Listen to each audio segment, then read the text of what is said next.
Literally guys, gue tuh too much banget endingnya kalau nggak bahas ini. Nah, kamu sadar nggak?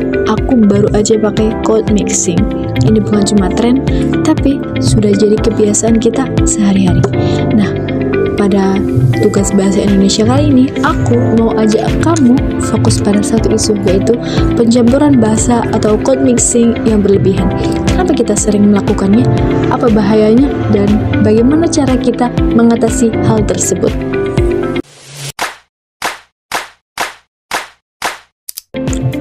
Code mixing adalah mencampur dua bahasa atau lebih dalam satu ujaran. Kita sering anggap ini keren, simple, atau bahkan meningkatkan status sosial. Tapi, mari kita lihat faktanya di ruang digital. Pada poin pertama, dari gaya bahasa jadi kebiasaan. Fenomena bahasa jaksel adalah contoh paling nyata. Kata-kata seperti define, which is, atau prefer sudah jadi sisipan wajib. Awalnya mungkin untuk flexing atau FOMO, tapi lama-lama kita jadi sulit berpikir menggunakan bahasa Indonesia seutuhnya. Poin kedua, minimnya padanan kata. Kita sering mencampur kode karena merasa tidak ada padanan kata bahasa Indonesia yang tepat. Padahal seringkali itu hanya perasaan atau kita malas mencarinya. Seperti daripada want it, kita punya kata setimpal, berharga, atau sepadan. Poin ketiga, ancaman kualitas bahasa. Penelitian menunjukkan campur kode yang berlebihan ini mengancam kaidah bahasa Indonesia yang baku. Kita jadi kesulitan membedakan mana bahasa santai di media sosial dan mana bahasa formal di kampus ataupun kantor.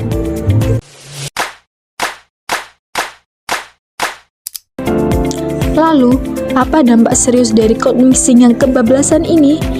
Ini bukan cuma masalah grammar atau kosakata, ini adalah masalah yang besar.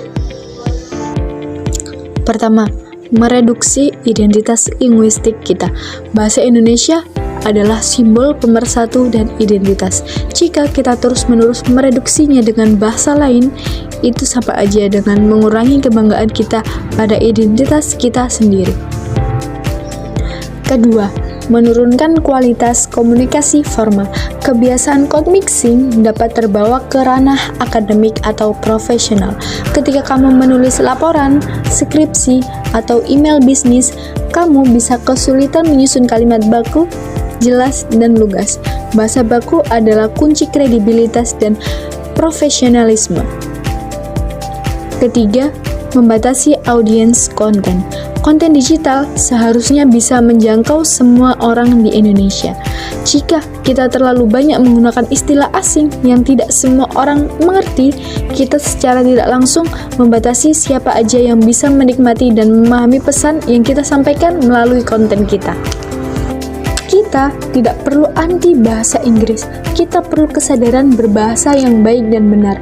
Ini merupakan 3 aksi nyata yang bisa kamu lakukan mulai sekarang. Aksi yang pertama, terapkan pilih-pilih kode. Gunakan bahasa asing hanya jika yang pertama, tidak ada padanan kata yang tepat, atau yang kedua, audiensmu memang orang asing. Di luar itu, utamakan penggunaan bahasa Indonesia. Aksi yang kedua, KBBI dulu, typing kemudian. Jadikan kamus besar bahasa Indonesia daring sebagai sahabat kamu. Sebelum mengetik istilah asing, luangkan waktu 1 detik untuk mencari padanan katanya. Ini latihan literasi kebahasaan yang sederhana dan dampaknya besar. Aksi yang ketiga, tantangan #stop campur kode. Aku menantang kalian untuk ikut kampanye ini. Selama 1 minggu, unggah konten digital yang kamu jamin bebas code mixing yang tidak perlu. Buktikan kamu bisa keren, gaul, dan modern tanpa perlu mencampur kode yang berlebihan. Ingat slogan kita, bukan anti asing, tapi utamakan yang penting. Stop code mixing berlebihan, bangga berbahasa Indonesia. Yuk, kita kembalikan bahasa Indonesia sebagai raja di ruang digital kita. Jangan lupa like, share, dan ikuti tantangan #stop campur kode. Sampai jumpa di video selanjutnya. See you. Maksudku sampai jumpa.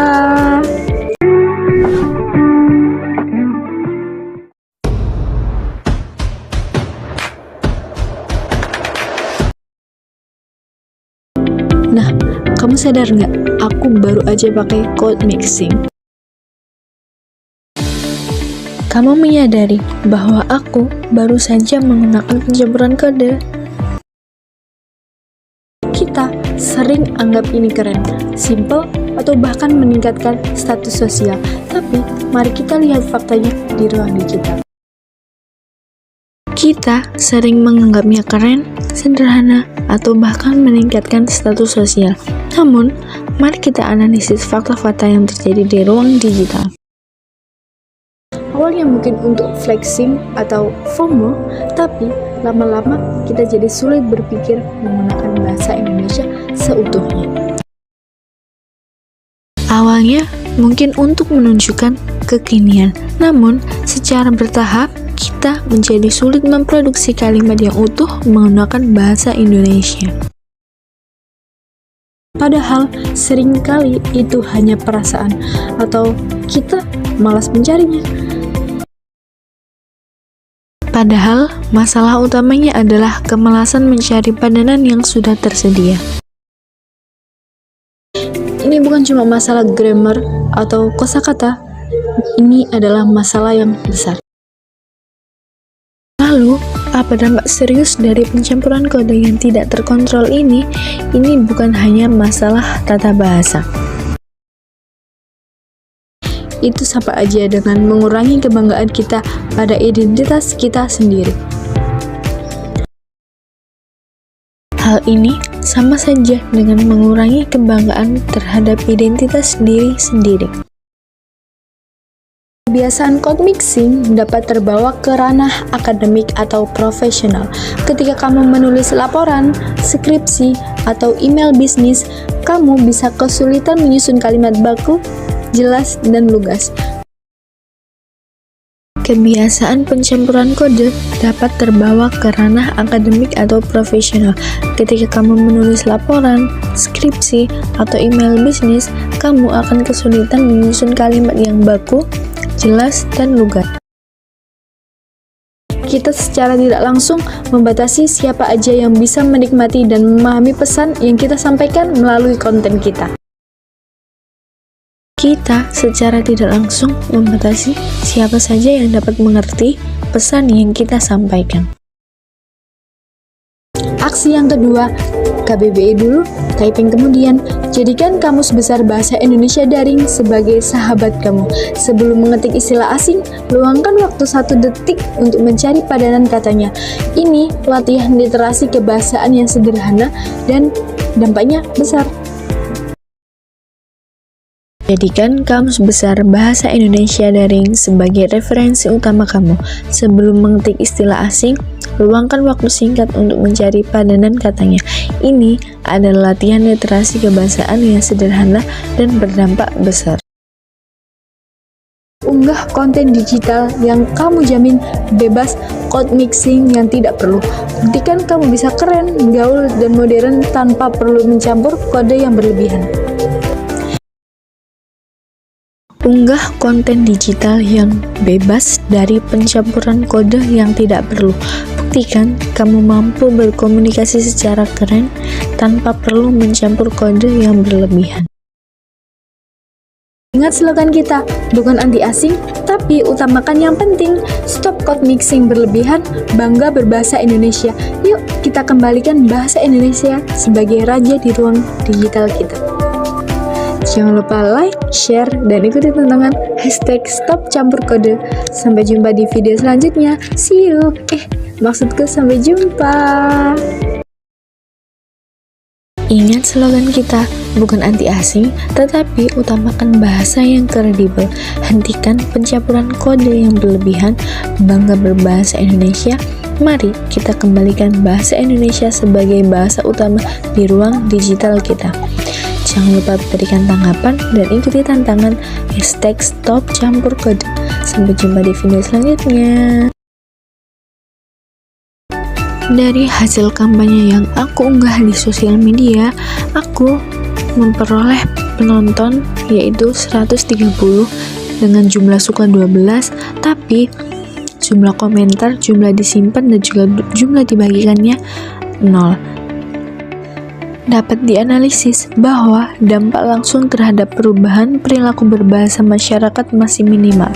Meskipun demikian, adanya interaksi berupa jumlah tayangan dan juga suka membuktikan bahwa telah menjangkau pendengar secara luas dan berhasil menarik perhatian mereka terhadap isu pencampuran kode.